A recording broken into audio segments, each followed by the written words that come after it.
चुनाव के पहले घंटा बजवा देंगे, भीख मंगवा देंगे, चुनाव के बाद साथ में आ गए, चुनाव के पहले अब्बास मेरा सगा भतीजा है, चुनाव के बाद ये अखिलेश का है। भैया ये आदमी दिमाग की नस फाड़ देगा। लेकिन उपचुनाव होगा तो सबसे बड़ी बात यह है कि अंसारी परिवार इस मलाईदार जो ये सीट है जो पिछले 25 साल से अपने परिवार के खाते में रखा हुआ है और जैसे लग रहा है उनकी बपौती हो गई है, ये सीट वो छोड़ना नहीं चाहेगी। नमस्कार, आप देख रहे हैं नव भारत टाइम्स ऑनलाइन और मेरे साथ मौजूद हैं मऊ सदर विधानसभा से कुछ गणमान्य लोग, कुछ राजनीतिक लोग। यहाँ की सिर्फ भड़काऊ भाषण के मामले में अब्बास अंसारी की विधायकी चली गई है और सीट भी रिक्त हो गई है।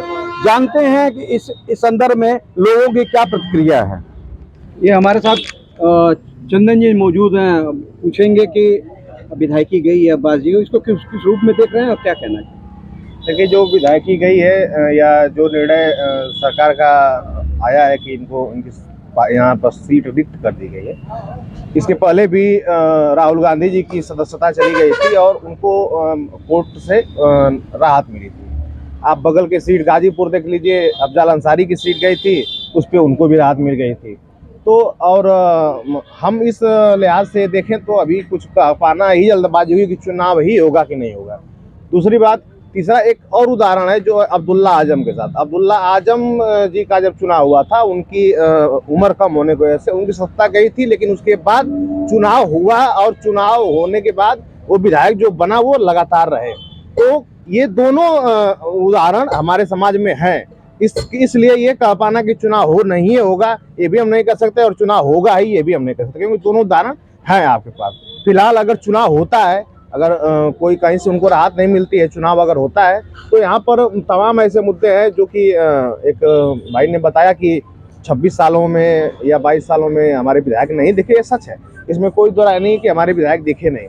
तो और जनप्रतिनिधि ऐसा होना चाहिए कि जनता के बीच में रहे, लेकिन सबसे बड़ा मुद्दा कि वहीं अटक जाता है। हमें जहाँ तक लगता है कि चुनाव होगा कि नहीं होगा, इस पे कुछ कहना अभी जल्दबाजी होगी, क्योंकि पूर्व में राहुल गांधी तरीके नेता, अफजल अंसारी इन्हीं के बड़े पापा हैं, उनकी जो है उनको तत्काल राहत मिल गई थी। तो हमें ये लगता है कि इनको भी राहत मिल जाएगी। अगर नहीं मिलती है, चुनाव होगा तो लोकल मुद्दों पे चुनाव होना चाहिए। लोकतंत्र का बहुत बड़ा उदाहरण है और कि एक बात को लेकर विधायकी चली जाती है, बहुत बड़ी बात है। और हमारे साथ मौजूद हैं, बुनकर के बेटे हैं और नगर पिता हैं, उनसे जानेंगे, राजनीति के अच्छे जानकारी रखते हैं। नहीं, क्या प्रश्न आपका क्या है? विधायकी चली गई है। विधायकी चली गई, वो नियम है, उसमें कोर्ट से सजा हुई तो विधायकी गई है। अभी बड़ी उजलतबाजी में गई है। इसको किस रूप में देखते हैं? नहीं, किस रूप में देखेंगे क्या, अभी तो नियम के अनुसार जो नियम है वो 30 दिन के अंदर अपील करने का अधिकार है और अपीलियंट कोर्ट जो है वो कई हैं नीचे से ऊपर तक। तो मेरे ख्याल से अभी थोड़ा वेट करने की ज़रूरत है, वॉच करने की ज़रूरत है। आपका सवाल मेरे ख्याल से ये है कि आगे चुनावी रणनीति क्या होगी। जी, तो चुनावी रणनीति के बारे में जब तक कि चुनाव का ऐलान न हो जाए तो बोलना कबल अज़ वक्त हो जाएगा। और जहाँ तक मेरी पार्टी का ताल्लुक है, मेरी पार्टी का ऐलान आ चुका है कि उपचुनाव में हमको भाग नहीं लेना है, तो इसे मुझे टिप्पणी करने का तो और कोई मसला नहीं समझ में आता। बाकी आपका जो प्रश्न हो आप पूछिए। नहीं, राजनीति से आप ताल्लुक रखते हैं, राजनीति में अच्छा पकड़ है, इस वजह से आपसे राय आपकी ली जा रही थी कि नहीं, तो चुनाव मेरी जो जानकारी है, बहुल क्षेत्र भी है ये। देखिए, अगर चुनाव होता है पे नहीं होगा, चुनाव होता है तब सवाल उठेगा। अभी तो चुनाव होगा कि नहीं होगा ये सवाल है ना। अभी तो हाई कोर्ट और सुप्रीम कोर्ट बचा हुआ है, अभी यहीं की डिस्ट्रिक्ट कोर्ट बची हुई है। तो पहले थोड़ा इंतजार करिए, 30 दिन की उसमें लिमिट होती है, 30 दिन के अंदर अपील करना होता है नियम के अनुसार। और अगर स्टे होता है उस पर तो वो सदस्यता फिर से बहाल हो जाएगी, और अगर स्टे नहीं होता है तो फिर चुनाव का ऐलान होगा।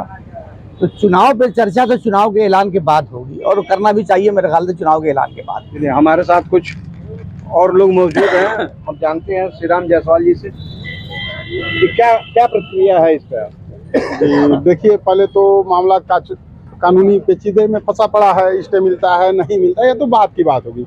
लेकिन मैं वर्तमान राजनीति में देखूं, राजनीति सभ्य समाज के लोग, तथाकथित सभ्य समाज, कौन सभ्य मैं नहीं जानता, वो कहते हैं कि अच्छी बात नहीं है, राजनीति अच्छी चीज नहीं होती। लेकिन सबसे घिनौना स्वरूप अगर देखने को मिलता है तो ओम प्रकाश जी के माध्यम से देखने को मिलता है। वो जब चुनाव लड़ाते हैं तो अब्बास अंसारी उनके प्रत्याशी होते हैं। जब वो भाजपा में आते हैं तो खुले मंच से वह कहते हैं कि यह मेरा प्रत्याशी नहीं था या सपा का प्रत्याशी था। सभी मीडिया चैनलों से उन्होंने कहा भाई सिंबल मेरा था, अखिलेश जी का प्रत्याशी था। मतलब ये कोई पच ही नहीं सकता कि आप गुलगुला खा रहे हो, बोलेंगे नहीं नहीं हम तो गुड़ से परहेज कर रहे थे। अब तक लगातार अभी इस निर्णय के जो अदालत का फैसला आया है, इसके एक हफ्ते पहले तक का उनका यही बयान था कि भाई सिंबल मेरा था, प्रत्याशी तो उनका था, सपा वालों का था, अखिलेश का था, ये तो अपराधी है, मैं तो इसे जानता नहीं। दबाव देके अखिलेश ने इसको फिर कौन सा डंडा पड़ गया भैया आपको कि कहने लगे नहीं तो मेरा है, तो मेरा है, तो या तो कहीं से आपको दबाव पड़ा हो कि भतीजे के लिए उतरो, तो आप उतर गए बैटिंग करने। हाँ, ये किसी के नहीं है, यह बात समझ में आता है। चुनाव के पहले घंटा बजवा देंगे, भीख मंगवा देंगे, चुनाव के बाद साथ में आ गए, चुनाव के पहले अब्बास मेरा सगा भतीजा है, चुनाव के बाद ये अखिलेश का है। भैया ये आदमी दिमाग की नस फाड़ देगा, राजनीति में आदमी दिमाग का नस फाड़ देगा। जातिवाद की पूंजी है इसके पास, इसलिए व्यक्ति नेता है, नहीं तो नेता कतई नहीं या विदूषक है। यह हो गई ओम प्रकाश जो उनको बोलते हैं कि नहीं मैं इनकी लड़ाई लड़ूंगा इस विषय में। रही बात चुनाव की, तो चेयरमैन साहब और पूर्व में लोकसभा के प्रत्याशी भी रहे हैं सपा से आप, तो इसमें सबसे अधिक चुनाव वोटों से जीतने वाले चेयरमैन है पूरे प्रदेश में। तो आपने कहा कि चुनाव के बाद चुनावी चर्चा की जाएगी, सही बोल रहे हैं आप।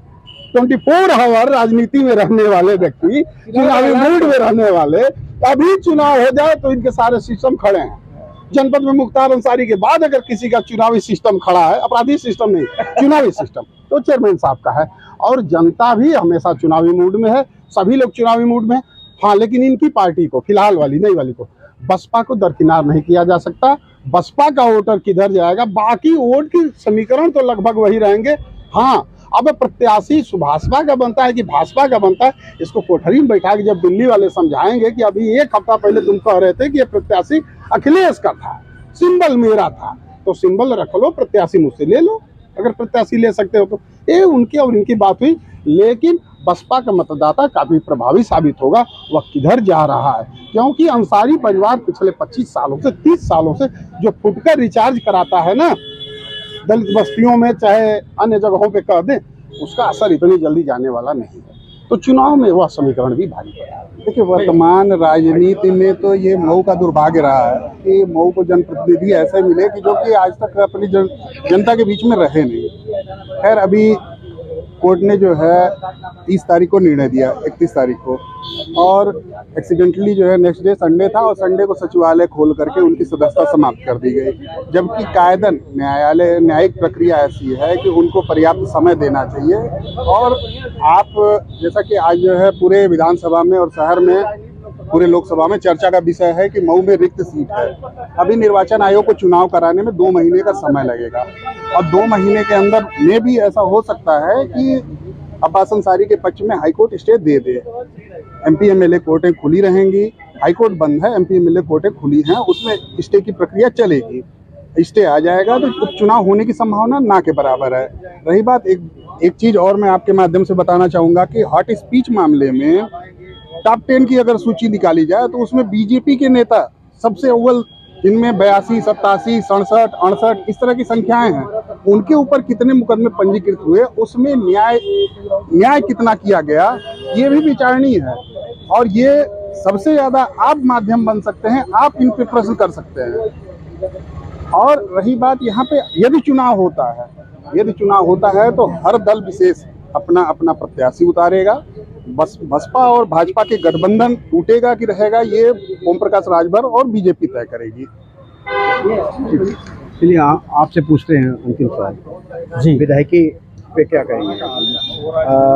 कोर्ट ने जो फैसला दिया है उचित ही दिया है और मुझे लगता है कि यहाँ पे उपचुनाव होना चाहिए। और अगर उपचुनाव होता है, वैसे तो स्टे लेकर के आएंगे अगर मिल जाता है उनके, जैसा उनके वकील दरोगा सिंह ने बताया कि हम स्टे लेने जाएंगे आगे और स्टे मिल जाता है तो सदस्यता बच जाएगी। लेकिन मुझे लगता है कि सदस्यता बचे न बचे, उपचुनाव होना चाहिए और अंसारी परिवार से मऊ को मुक्ति मिलनी चाहिए। 25 साल हो गए, विधायक के नाम से विकास मतलब कितना अछूता रह गया। वो तो भला हो माननीय AK शर्मा जी का, जो पिछले 2 सालों में मऊ में जो काम देखने को मिल रहे हैं वो बहुत काम देखने को मिल रहा है। अन्यथा 25 सालों में तो डंप कर गया है विकास यहाँ का। तो यहाँ उपचुनाव तो होना ही चाहिए मैं तो ये चाहता हूं कि स्टे न मिले और उपचुनाव हो, लेकिन उपचुनाव होगा तो सबसे बड़ी बात यह है कि अंसारी परिवार इस मलाईदार जो ये सीट है जो पिछले 25 साल से अपने परिवार के खाते में रखा हुआ है और जैसे लग रहा है उनकी बपौती हो गई है, ये सीट वो छोड़ना नहीं चाहेगी। उनके परिवार से या उमर अंसारी लड़ लें या फिर अब्बास अंसारी की पत्नी लड़ लें या कोई उनके परिवार का लड़ ले, वो ये सीट छोड़ना नहीं चाहेंगे। भाजपा के जो राष्ट्रीय अध्यक्ष ओम प्रकाश जी, उन्होंने अभी पहले कहते थे कि ये हमारे प्रत्याशी नहीं, हमारे ये नहीं, हमारे वो नहीं, और अचानक से उनके सुर बदल गए, तो वो भी कहीं ना कहीं इस सीट को अपने पाले में रखना चाहेंगे।